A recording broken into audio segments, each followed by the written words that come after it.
পৌঁছে দেওয়ার জন্য একটা রিক্সা জোগাড় করে দিলাম। রিক্সা দেওয়ার পরে মনে হলো যে এত অল্প সময়ের মধ্যে সে হয়তো গিয়ে কভার করতে পারবে না, তারপরে আমি নিজের বাইক দিয়ে তার কেন্দ্রে পৌঁছে দিয়ে আসলাম, সে পরীক্ষা দিয়েছে। আসলে আমার মেয়ে না হইলো মেয়ের মতোই, আমরা মনে করি যারা এই বয়সে আমাদের মেয়ের মতোই আছে।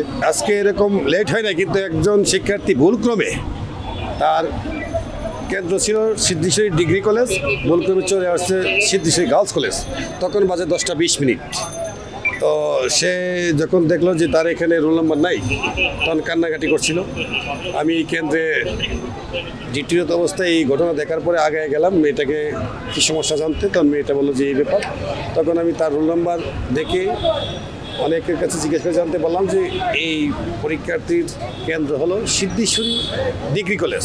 ওয়ালটন ফ্রিজ কিনে অনেকের মতো আপনিও হয়ে যেতে পারেন মিলেনিয়াল। সেরা পণ্যের সেরা অফার, যেটা আমাদের ডিসি রমনা স্যারের অফিসের উল্টো পাশে। তো তখন বাজে 10টা 20 মিনিট। পরীক্ষা অলরেডি 20 মিনিট চলে গেল। তারপরে তারা তাৎক্ষণিক পৌঁছে দেওয়ার জন্য একটা রিক্সা জোগাড় করে দিলাম। রিক্সা দেওয়ার পরে মনে হলো যে এত অল্প সময়ের মধ্যে সে হয়তো গিয়ে কভার করতে পারবে না, তারপরে আমি নিজের বাইক দিয়ে তার কেন্দ্রে পৌঁছে দিয়ে আসলাম, সে পরীক্ষা দিয়েছে। আমরা পুলিশের ডিউটি করি, মানবিক কাজও করি মানুষের জন্য। তো সবসময় চেষ্টা করি মানবিক কাজগুলি করার জন্য। আর আজকে যে মেয়েটার যে অবস্থা, তাতে দেখা গেল যে আজকে সে পরীক্ষা হয়তো দিতে পারতো না, কিন্তু আমি নিজে মানবিকতার দিক চেষ্টা করলাম এবং মেয়েটার যতটুকু হেল্প করা যায় আমার পক্ষে আমি সর্বোত্তম চেষ্টা করছি।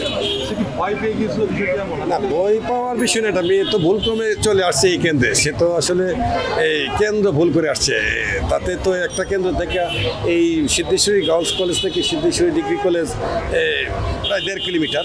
আর এই অবস্থায় 1.5 কিলোমিটার যাওয়া তার পক্ষে এই পরীক্ষার সময় তো তখন প্রায় 20 মিনিট চলে গেছে। বাকি সময়টা কভার করা পসিবল ছিল না। তো যাই হোক, আমি নিজে চিন্তা করলাম যে খুব দ্রুত গতিতে নেওয়ার মতো আমার বাইক দিয়ে নিয়ে যাই, তারপরে দিয়ে আসি। সেটা হলো কি, আসলে আমার মেয়ে না হইলো মেয়ের মতোই, আমরা মনে করি যারা এই বয়সে আমাদের মেয়ের মতোই আছে, তাদেরকে তো সেটা আছেই মনের ভিতরে।